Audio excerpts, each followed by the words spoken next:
अस्सलाम वालेकुम guys, welcome to my YouTube channel. जैसा कि पिछली वीडियो में हमने HTML, CSS एंड JS के फंक्शंस को समझा था। आज की इस वीडियो के अंदर से हम स्टार्ट करेंगे HTML5 का कोर्स। इस कोर्स को आपने मुकम्मल देखना है।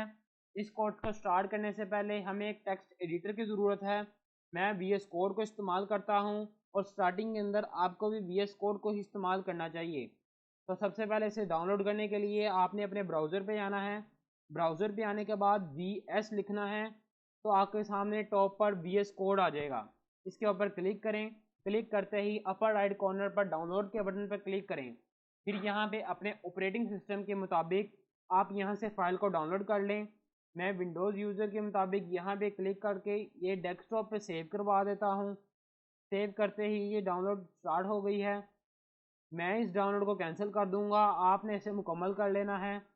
क्योंकि मेरे पास पहले से डाउनलोड पड़ी है इसलिए मैं इसे कैंसिल कर रहा हूँ। आपने डाउनलोड मुकम्मल करनी है। डाउनलोड करने के साथ ही आपके सामने ये इस तरह की फ़ाइल आएगी। इस फाइल के ऊपर आपने डबल क्लिक करना है। ये मुझे कह रहा है कि आपने पहले से डाउनलोड किया हुआ है। मैं इसे ओके करूँगा। आपने इधर आई एक्सेप्ट दी एग्रीमेंट पे क्लिक करने के बाद नेक्स्ट करना है। नेक्स्ट करते ही क्रिएट अ डेस्कटॉप आइकन पे क्लिक करना है, फिर नेक्स्ट करना है और इंस्टॉल कर लेना है। मैं यहाँ से भी कैंसिल कर दूँगा क्योंकि मैंने इसे इंस्टॉल भी किया हुआ है। मैं यहाँ से कैंसिल करूँगा। आपने इंस्टॉल करके फिर यहाँ पे सर्च इंजन पे आना है और यहाँ पे आपके सामने शो होगा विजुअल स्टूडियो कोड। इसके ऊपर आप क्लिक करेंगे तो आपके सामने ये ओपन हो जाएगा। ये हमारा टेक्स्ट एडिटर है। इसके अंदर आप हर किस्म की लैंग्वेजेस को इंस्टॉल कर सकते हैं और यहाँ पे उसका कोड लिख सकते हैं। सबसे पहले तो ये हमारा एक्सप्लोरर है। जैसे आपका यहाँ पे ये विंडोज़ एक्सप्लोरर होता है, इस तरह यहाँ पे आपको एक फोल्डर ओपन करना पड़ेगा जिसके अंदर हम अपनी HTML की फाइल्स को क्रिएट करेंगे। उससे भी पहले आपको साइड पे 5वें नंबर के ऊपर एक्सटेंशंस की बटन नज़र आएगा। इसके ऊपर क्लिक करें। क्लिक करते ही यहाँ पे सर्च करें live server. Live server HTML के लिए एक यूज़फुल एक्सटेंशन है। ये एक्सटेंशन के आप ऑथर को देख सकते हैं। इसकी मदद से आपने इसी एक्सटेंशन को डाउनलोड करना है। एक ये भी है और एक ये है। आपने इसको इंस्टॉल करना है। मैंने इंस्टॉल किया हुआ है। इंस्टॉल करने के बाद आपने इस टैब को यहाँ से क्लोज कर देना है और दोबारा एक्सप्लोरर पर चले जाना है। अब यहाँ पे आपने वो फोल्डर ओपन करना है जहाँ पे आप HTML की फाइल्स बनाना चाहते हैं। तो मेरे पास अभी कोई फोल्डर नहीं है तो मैं यहाँ पे न्यू फोल्डर फोल्डर क्रिएट करने के बाद इसका नाम देंगे first web site. First website के नाम से हमने फ़ोल्डर क्रिएट कर लिया। इस वेबसाइट के फ़ोल्डर के अंदर इस वेबसाइट के फ़ोल्डर को हम ओपन करेंगे VS कोड में। डाउनलोड, ये हमारा फर्स्ट वेबसाइट का फ़ोल्डर है। सेलेक्ट किया, ये फ़ोल्डर VS कोड में ओपन हो गया। अब यहाँ पे ऑप्शन आएगी न्यू फाइल, न्यू फोल्डर और रिफ्रेश। आपने यहाँ से न्यू फाइल पे क्लिक करना है। न्यू फाइल पे क्लिक करके यहाँ पे नाम देना है अपनी मर्ज़ी का कुछ भी। मैं इंडेक्स। यहाँ पे अब HTML का पेज बनाने के लिए आपको दो एक्सटेंशन की ज़रूरत पड़ती है। या तो आप .htm का इस्तेमाल करें या फिर आप .html का इस्तेमाल करें। इन दोनों का मतलब HTML का पेज ही है। फिर आप एंटर का प्रेस करेंगे। एंटर प्रेस करते ही आपके सामने एक HTML का पेज बन गया। अगर आपको मैं मिनिमाइज करके इस फोल्डर में जाकर दिखाऊं तो यहाँ पे ये देखें index.html। ये VS कोड की मदद से पेज बन गया। अब यहाँ पे इस एरिए पे आप जो कुछ लिखेंगे वो आपको आपके ब्राउज़र पर नज़र आएगा। जैसे कि ये नीचे गो लाइव का बटन आ रहा है। जिसने लाइव सर्वर की एक्सटेंशन डाउनलोड की होगी उसके पास ये बटन आएगा। इसके ऊपर क्लिक करेंगे तो ये स्टार्ट होकर आपके सामने आपके ब्राउज़र के अंदर ये पेज को खोल देगा। अभी आपका पेज ब्लैंक है, कोई चीज़ नज़र नहीं आ रही क्योंकि आपका यहाँ पे कोड ब्लैंक है। यहाँ पे आपको मिसाल के तौर पे मैं हेलो वर्ल्ड लिख के दिखाता हूँ। कंट्रोल S करेंगे तो ये हमारे सामने हेलो वर्ल्ड प्रिंट करेगा। ये हमारा index.html का पेज खुला है जिसके अंदर हेलो वर्ल्ड ब्राउज़र पे नज़र आ रहा है क्योंकि हमने यहाँ पे लिखा है। इसी तरह अगर आप बिगिनर हैं तो HTML को स्टार्ट करने के लिए आपको पहले मैं एक ट्रिक दिखाता हूँ VS कोड के अंदर जो आपको सिर्फ मिलती है। आपने शिफ्ट और 1 को प्रेस करना है। जब एक्सक्लेमेटरी साइन डल जाए फिर आपने यहाँ पे इसको प्रेस करना है या एंटर प्रेस करना है, तो ये HTML का बेसिक स्ट्रक्चर आपके सामने आ जाएगा, जिसके अंदर सबसे पहले तो HTML का टैग है। पहले HTML4 के अंदर ये डॉग टाइप नहीं होता था, HTML5 के अंदर इसका एडिशन किया गया है और ये HTML का टैग है, ये HTML का क्लोजिंग टैग है। जैसा कि हमने HTML में आगे पढ़ेंगे कि पेयर टैग क्या होते हैं और सिंगुलर टैग क्या होते हैं। पेयर टैग वो होते हैं जो क्लोज भी हों और ओपन भी हों। सिंगुलर टैग वो होते हैं जो सिर्फ ओपन होते हैं, क्लोज नहीं होते। ठीक हो गया। इसके लिए सबसे पहले तो हम आपको बताते हैं कि यहाँ पे ये जो हेड का टैग है इसके अंदर मेटा का डाटा आता है और टाइटल आता है। वो जो टाइटल है आपको यहाँ पे नज़र आ रहा होगा, ये इस वक्त ये डिफ़ॉल्ट है, इसलिए मैं यहाँ पे सेट कर देता हूँ फर्स्ट वेब साइट। ये मैंने Ctrl+S प्रेस किया, Ctrl+S प्रेस करते ही मैं यहाँ पे रीलोड करूँगा तो ये देखें आपके टॉप पे यहाँ पे फर्स्ट वेबसाइट शो हो रहा है। ये इस वेबसाइट का टाइटल है, ठीक है। ये टाइटल आपकी हेडिंग नहीं है, ये आपके टैब का नेम होगा, वेबसाइट का नेम यहाँ पे आएगा। हेड टैग यहाँ पे क्लोज हो गया और जो भी आपने वेबसाइट के अंदर शो कराना है, यानी इस पेज में जो भी कुछ शो कराना है आगे चल के भी, हमारा सारा कोड बॉडी टैग के अंदर ही होगा। बॉडी टैग ही मेन टैग होता है, इसी के अंदर हम सारा HTML का कोड लिखते हैं जो हमने वेबसाइट पे शो कराना होता है। ये एक पेयर टैग है, आप देख रहे हैं ये ओपन भी हो रहा है, ये क्लोज भी हो रहा है। तो सबसे पहले तो मैं आपको दिखाऊंगा कि HTML के अंदर हमें बेसिकली क्या चाहिए होता है। एक तो होती है हेडिंग्स, पिक्चर, वीडियोस और भी बहुत कुछ। तो सबसे पहले तो हम देखेंगे आज की इस वीडियो के अंदर कवर करेंगे हेडिंग्स क्या होती हैं, उनकी क्या क्या टाइप्स होती हैं। और आज की ही वीडियो के अंदर मैं आपको दिखाऊंगा किस तरह से आप इमेज को ऐड कर सकते हैं। इमेज को ऐड करके आप वेबसाइट को खूबसूरत बना सकते हैं। इसी तरह आज की इस वीडियो के अंदर हम हेडिंग्स और इमेज के बारे में पढ़ेंगे और आने वाले वीडियो के अंदर हम वीडियोस, टेबल, लिस्ट और भी बहुत कुछ पढ़ेंगे। तो सबसे पहले तो हेडिंग बनाते हैं। हेडिंग बनाने के लिए आपको HTML 6 टैग्स देती है। एक टैग है H1। H1 टैग की मदद से आप सबसे बड़ी हेडिंग यानी मेन हेडिंग बनाते हैं। H2 की मदद से उससे थोड़ी सी कम प्रायोरिटी वाली, फिर उसके नीचे H3, फिर H4, फिर H5 और फिर H6। ये 6 हेडिंग HTML आपको प्रोवाइड करती है। इनके अंदर आप मुख्तलिफ हेडिंग दे सकते हैं, जैसे कि मैं आपको यहाँ लिख के दिखाता हूँ हेलो वर्ल्ड। अब इसी सेम टेक्स्ट को मैं कॉपी करता हूँ Ctrl+C की मदद से कॉपी, और इधर क्लिक किया मैंने, Ctrl+V प्रेस करूँगा तो ये पेस्ट हो गया। इसे हम 6 के 6 टैग में पेस्ट कर देते हैं। अब मैं Ctrl+S प्रेस करूँगा तो ये फाइल सेव हो जाएगी। ये सेव हो गई। अब मैं अपने ब्राउज़र में जाऊँगा और ये देखें आपके सामने आ गई H1 heading, H2 heading, H3 heading, H4 heading, H5 heading और H6 हेडिंग।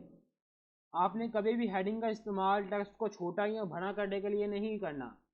हेडिंग का बेसिकली मकसद ये होता है कि ये जो हेडिंग है ये सबसे ज़्यादा अहमियत रखती है, और ये जो है ये कम प्रायोरिटी वाली है, ये उससे कम, ये उससे कम और ये उससे कम और ये सबसे कम।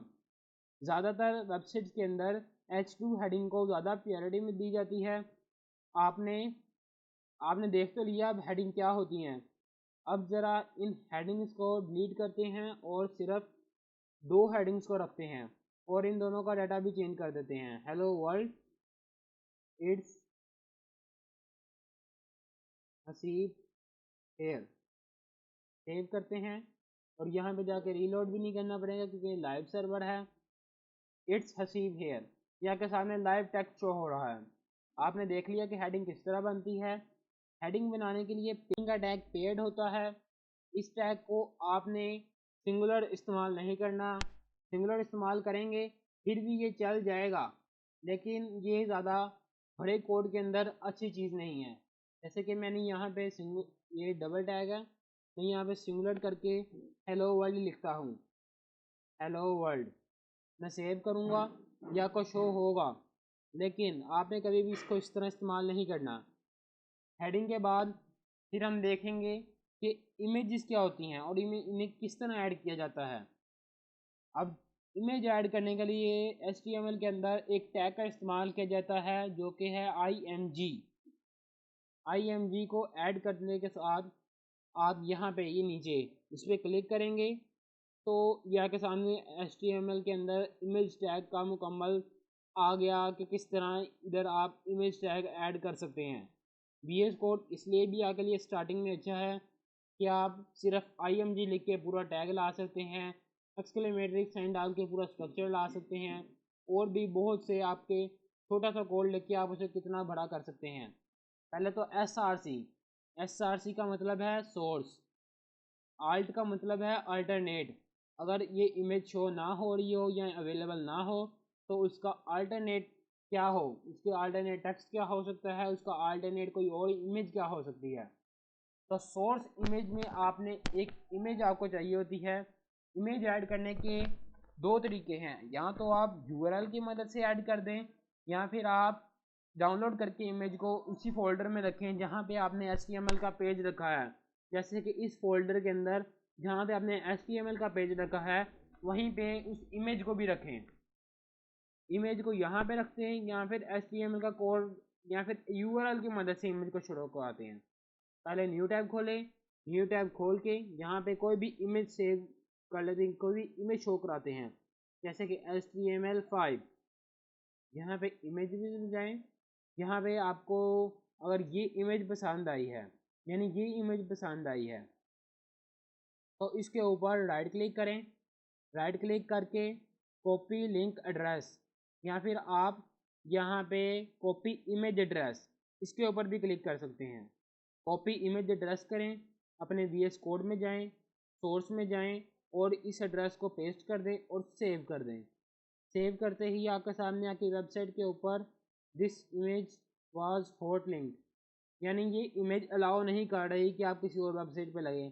आप यहाँ से कोई और इमेज ले सकते हैं, जैसे कि कॉपी इमेज एड्रेस, यहाँ से जाके हम इसे को पेस्ट करते हैं। ये यहाँ पे इसे Ctrl+V की मदद से पेस्ट करेंगे और सेव करेंगे तो ये हमारी वेबसाइट के ऊपर इमेज शो हो रही है। ये इमेज हमें अलाउ है दूसरी वेबसाइट पे इस्तेमाल करना, इसलिए ये हमें शो हो रही है। इस इमेज के नीचे अगर आपको कोई टेक्स्ट चाहिए तो वो भी आप ऐड कर सकते हैं। जैसे कि मैं यहाँ पे H2 टैग का इस्तेमाल करता हूँ। H2 के अंदर मैं लिख देता हूँ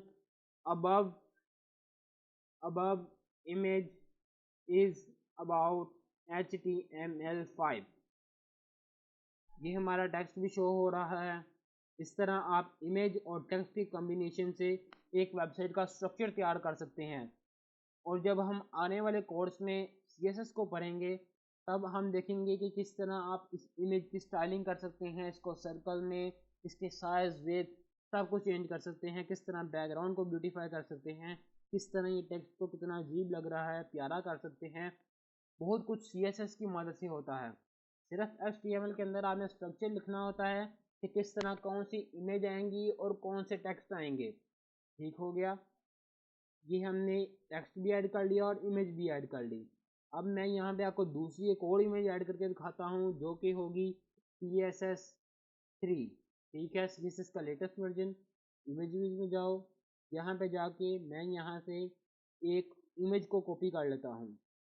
जैसे कि यहाँ से मैं इस इमेज को कॉपी इमेज एड्रेस करता हूँ, एड्रेस के साथ कॉपी किया। अब यहाँ पे जाके मैं एंटर प्रेस करूँगा, न्यू लाइन के अंदर IMG टैग लिखूँगा, IMG लिखूँगा, ये टैग कंप्लीट आ जाएगा। Ctrl+V, SRC के अंदर Ctrl+V प्रेस करूँगा तो जो मैंने लिंक कॉपी किया है वो आ जाएगा।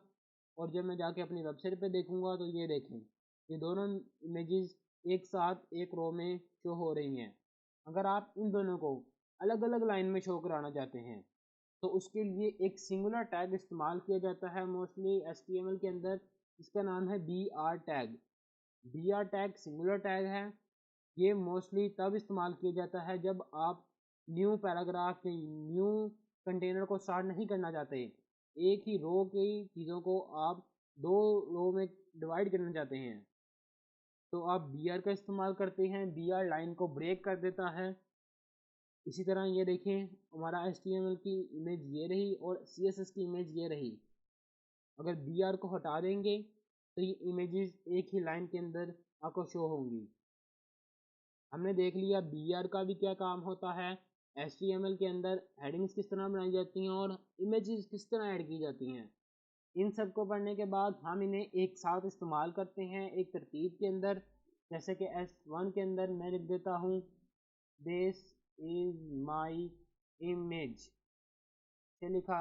अब मैं यहाँ पे नीचे एक इमेज टैग इस्तेमाल करूँगा IMG लिख के SRC। अब मैं यहाँ से जाऊँगा एक इमेज को कॉपी करूँगा। जैसे कि यहाँ पे एक ये वेबसाइट है, इसकी इमेज को मैं कॉपी कर लेता हूँ। कॉपी इमेज एड्रेस को कॉपी करने के साथ SRC के अंदर Ctrl+V के साथ इसे पेस्ट किया और Ctrl+S से सेव करने के बाद अपनी वेबसाइट में जाएंगे। यहाँ पे आ गया टेक्स्ट हमारा और ये आ गई हमारी इमेज। इस इमेज को आप बैकग्राउंड के तौर पे भी इस्तेमाल कर सकते हैं। वो किस तरह कर सकते हैं, जब हम CSS को पढ़ेंगे तब आपको दिखाऊंगा, तब आप देखेंगे कि किस तरह आप इमेज को बैकग्राउंड के तौर पे इस्तेमाल कर सकते हैं। ये हमारा टेक्स्ट आ गया, ये हमारी वेबसाइट का जो है इमेज आ गई। इमेज के नीचे एक और मैं टेक्स्ट को ऐड करता हूँ H2 की मदद से। आप चाहें तो H1 को H2 को काफ़ी बार इस्तेमाल कर सकती हैं। जैसे कि फिर मैं दोबारा H1 को ही इस्तेमाल करता हूँ कि this is my second image, ये ऐड किया। अब मैं नीचे जाके IMG लिख के एंटर करूँगा तो ये SRC टैग के अंदर हम कोई और इमेज ऐड कर देते हैं। जैसे कि ये इमेज है, इस इमेज का कॉपी एड्रेस करता हूँ और यहाँ पे SRC में Ctrl+V से पेस्ट कर देता हूँ। Ctrl+V से पेस्ट करते ही एड्रेस काफ़ी लंबा है, इसलिए आपको ज़रा बुरा लग रहा होगा। यहाँ पे देखें ये हमारा this is my second image और ये हमारी इमेज आ रही है। इसका साइज़ स्क्वायर के अंदर है जबकि इसका साइज़ काफ़ी बड़ा है और इन सब के साइज़ को हम CSS की मदद से मैनेज कर सकते हैं। ये हमारा सेकंड इमेज और सेकंड टेक्स्ट। इसी तरह आप जितनी इमेजेस और टेक्स्ट। तो आज की वीडियो के अंदर बस इतना ही।